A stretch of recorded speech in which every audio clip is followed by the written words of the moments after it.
देखिए, पिता का जो भी प्रॉपर्टी होता है तो कभी कभी आप ऐसा देखते होंगे कि जॉइंट इनकम में, मतलब जो पारिवारिक इनकम है, जो पारिवारिक कमाई है, उसमें जो है एक तरह से कोई भी जो इनके बेटे हैं वो देख रहे हैं, ठीक है, मान लेते हैं पिता नहीं देख पा रहे हैं, बेटे देख रहे हैं और भी उनके बच्चे हैं।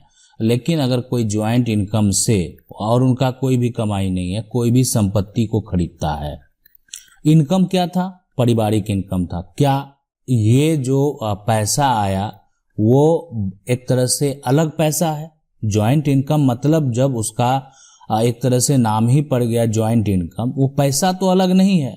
लेकिन अगर उसी पैसे से, वो जो पैसा जॉइंट इनकम है, उसी पैसे से अगर संपत्ति को खरीदा जाता है, ठीक है, तो उस केस में अगर मान लेते हैं कोई एक बेटा जो है वो अपने नाम पर खरीद लिया, तो क्या दूसरा का अधिकार होगा? जो दूसरा बेटा है उसका अधिकार होगा कि नहीं होगा? तो ये इसलिए इसका अधिकार होगा, ठीक है। आप कहेंगे कि यहाँ पर ये तो खरीद लिया, ये तो अब किसके नाम से संपत्ति हो गया?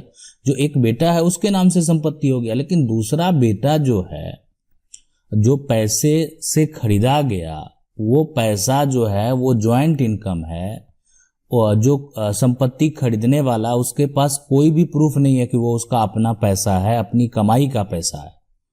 आप अगर मान लेते हैं आप कोई भी ऐसा प्रॉपर्टी से कमाई कर रहे हैं जो कि आपका वो फैमिली इनकम है, सभी लोगों का उसमें हिस्सेदारी है, कोई भी पैतृक संपत्ति ही हो, अगर उससे एग्रीकल्चर इनकम आता है तो उसमें सभी का हक है, परिवार के जितने सदस्य हैं सबका हक है, इसलिए कि सब उसके हिस्सेदार हैं। तो उस केस में अगर एक बेटा अपने नाम पर संपत्ति करा भी लिया तो आप अपना हक प्राप्त कर सकते हैं कानूनी तरीके से। यानी आपको उसके लिए न्यायालय जाना होगा, कोर्ट जाना होगा, यह बात साबित करना होगा कि परिवार में किसी प्रकार का कोई बंटवारा नहीं है, तभी आप कर पाएंगे। आज जो सवाल है, पहले सवाल देखते हैं, समझते हैं। सवाल ये है कि ये कह रहे हैं कि सर कई बार पिता का डेथ के बाद माँ की शादी चाचा के साथ कर दी जाती है और यहाँ पर चाचा अपनी जो है सौतेले बच्चों को प्रॉपर्टी जैसे खेती करता है जॉइंट इनकम से, ठीक है, और अपने नाम जो करवाता है, उस केस में क्या जो है खेती के जो है यहाँ पर कोई निकलता है? देखें, अगर माँ है, अगर मान लेते हैं पिता की मृत्यु हो जाती है लेकिन माँ का शादी अगर चाचा के साथ हो जाता है तो आपका जो एक तरह से आप, ठीक है, आप उनकी जो है आपकी माँ है वो, तो अब पिता हैं और चाचा हैं, दोनों भाई हैं, इनकी जो पत्नी थी, ठीक है, उनका शादी अब चाचा से हो गया इसलिए कि ये नहीं रहे, लेकिन इनका जो है वो हिस्सा रहेगा। क्यों रहेगा? कि इनके बच्चे हैं, इनके बच्चे हैं। ये माँ अब कहीं चली जाए उससे कोई मतलब नहीं है, चाचा से शादी कर ले या किसी अन्य व्यक्ति से भी शादी कर ले, लेकिन जो बच्चे हैं, बच्चे का जो अगर बात करें तो वो कानूनी रूप से जो है हक बनता है। इसलिए जो प्रॉपर्टी होगा वो आधा होगा, और जो उनके बच्चे हैं, जो बेटे हैं, अब चाचा क्या कर रहे हैं वो आपका जो है हिस्सा अगर रखे हुए हैं तो वो उनका पर्सनल मैटर है। तो इसलिए वो जो है यानी एक तरह से बच्चे उनके हैं तो उसका संपत्ति में हक होगा। ऐसा नहीं कि माँ जो है चाचा से शादी कर ली तो वो संपत्ति पिता वाला भी चाचा का हो जाएगा, ऐसा नहीं होने वाला है। जो आपके पिता हैं उनका जितना भी हिस्सा है वो आपका हिस्सा रहेगा, इसलिए आप उसके उत्तराधिकारी हैं। अगला सवाल है कि मेरी माता के मरने के बाद पिता ने दूसरी शादी की तो उनके 2 संतान है, संपत्ति का बंटवारा। देखें, जो आपकी माँ की अगर मृत्यु हो गई तो एक पिता का जो संपत्ति होता है ना, तब उनके जितने वंशज हैं, अब 1 माँ से हैं, 2 माँ से हैं, या जो है 3 माह से हैं, लेकिन उनके जितने बच्चे हैं उसमें संपत्ति का समान बंटवारा होगा, इसलिए कि ये संपत्ति पिता का है। लेकिन अगर संपत्ति माँ का होता तब उस केस में इसके नियम अलग होते, लेकिन अभी पिता का संपत्ति जो है वो, इसलिए पिता के जितने वंशज होंगे उनमें वो संपत्ति समान बांटा जाएगा, उसका बंटवारा समान होगा अगर पिता ने दूसरी शादी भी कर ली है तो। सवाल है कि सर जैसे पिता अपने 4 बेटे के नाम से जमीन खरीद रहे हैं और 2 बेटे वहां मौजूद हैं, 2 बेटे मौजूद नहीं हैं, तो उस स्थिति में चारों बेटे के नाम रजिस्ट्री कैसे होगा? 2 बेटे को मौजूद रहने पड़ेंगे या नहीं भी रहने पड़ेंगे, तब भी उनके नाम से नहीं। देखें, जब भी आप कोई खरीद बिक्री करते हैं तो आपका वहाँ सिग्नेचर होता है, फोटोग्राफी होता है, तो रहना जरूरी है। नहीं रहेंगे तो जो 2 हैं उन्हीं के नाम से हो जाएगा। तो इसलिए अगर जो पिता मान लेते हैं, ठीक है, बेटे के नाम से अगर खरीद रहे हैं, ठीक है, तो उस केस में वो चारों को रहना जरूरी है। अगर चारों नहीं रहेंगे तो जिनके नाम से संपत्ति खरीदा जाएगा उसी का वो संपत्ति हो जाएगा, है ना। फिर इसलिए समस्या उत्पन्न हो सकता है। तो इसलिए अगर आप नहीं हैं तो वहां जरूर रजिस्ट्री में मौजूद रहें। सवाल है कि मुझे मेरी जो है तीनों जो है लड़कियों का हक चाहिए। यहाँ पर कोई सुझाव है तो आप जरूर बताना, मैं आपके वीडियो का इंतजार करूंगी। देखें, तीनों अगर लड़कियों का हक चाहिए, अगर मान लेते हैं कि जो 3 लड़की हैं, ठीक है, तो उसका हक के लिए आप जो एक तरह से जो जिला कलेक्टर हैं, तो अगर नहीं दिया जा रहा, सीधी सी बात है, नहीं दिया जा रहा, तब आप ये सुझाव की बात कर रहे हैं, तो जिला अधिकारी, जिला कलेक्टर जो उनके पास एक आवेदन देंगे सबसे पहले कि आपका ऐसा समस्या है। आप अनुमंडल स्तर के जो अधिकारी हैं उनके पास भी आवेदन देंगे। जो एक तरह से अंचल स्तर के अधिकारी हैं उनके पास भी आवेदन देंगे। ये प्रक्रिया तो आपको करना होगा। अगर वो नहीं दे रहे हैं, अगर ग्रामीण क्षेत्र में ग्राम पंचायत से सॉल्यूशन नहीं निकल रहा है, तो इसलिए कि पहला प्रयास तो आपको ही करना चाहिए कि ग्राम पंचायत, जो ग्राम सरपंच है, उससे बात करके सारा सॉल्यूशन निकालना चाहिए। लेकिन अब ये सारा सॉल्यूशन, ये सारा प्रक्रिया करने के बाद भी अगर कोई भी हल नहीं निकलता है, तो फिर कोर्ट से पार्टीशन सूट जो है आपको उस बेटी को करना होगा, है ना, और उसका जो है हक जो है वो वहां पर आप जो है तरह से प्राप्त कर सकते हैं। या कोई गार्जियन है तो गार्जियन भी उसको फॉलो करेंगे। इसलिए कोई भी बच्चे का जो है संपत्ति पे जन्म से अधिकार होता है।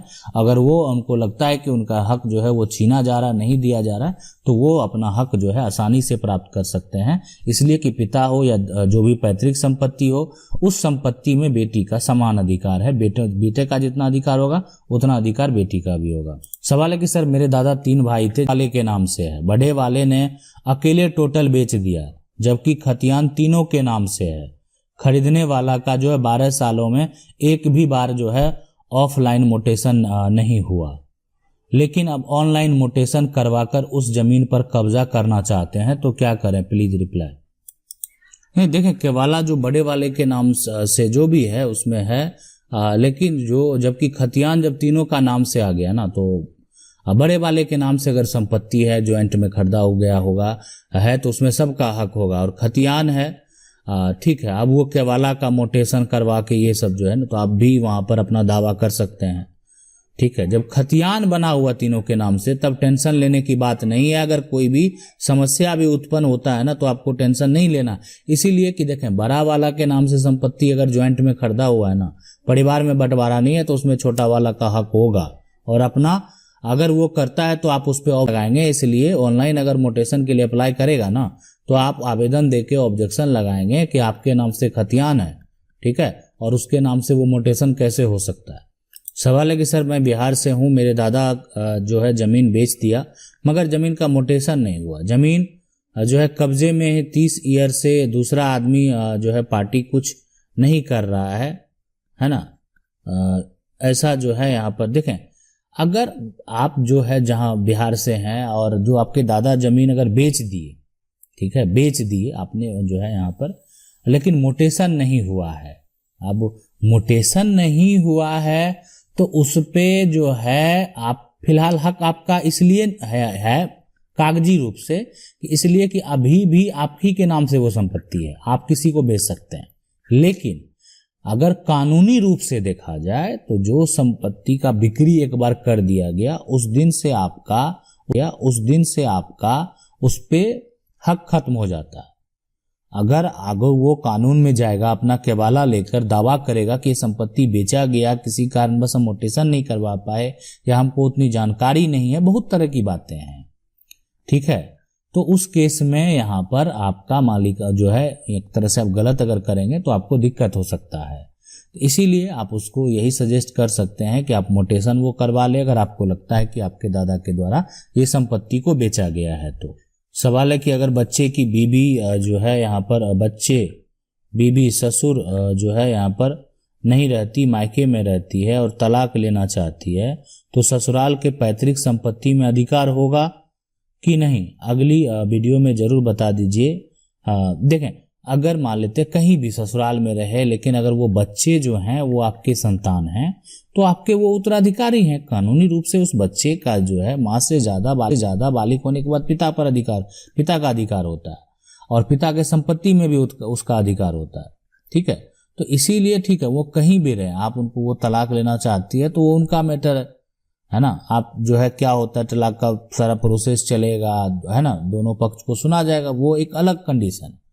तलाक अगर मान लेते हैं आप देते हैं, अपनी पत्नी को तलाक देते हैं किसी कारणवश, तो आपको जो है पत्नी को मेंटेनेंस भी देना होगा जीवन यापन करने के लिए।